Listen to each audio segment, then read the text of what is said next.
ضربه زامبی از بین میره یا ما رو میکشه.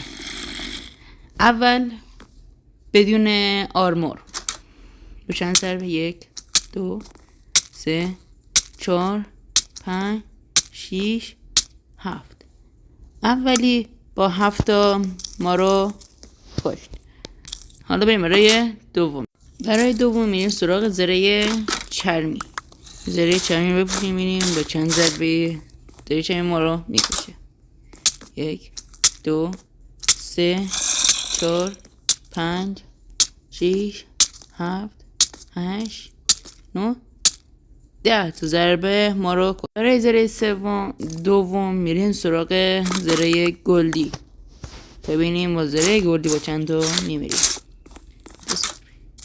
1 2 3 4 5 6 7 8 9 10 11 12. با 12 تا ضربه ما رو کشت. خب حالا میریم سراغ زره چهارم یعنی آیرونی. ببینیم با چند تا ضربه میریم. دامی بزن. 1 2 3 4 5 6 7 8 9 10 11 تا ضربه ما رو کشت. حالا میریم سراغ زره زنجیری. ببینیم با این زره چند تا میمیریم. بیا زامبی. بین سراغش. اینجا 3 4 5 6 7 8 9 10 11 12 13 14 تا ضربه. حالا میریم سراغ زره دایمندی. 1 2 3 این میپوشیمش. حالا میریم سراغ زامبی.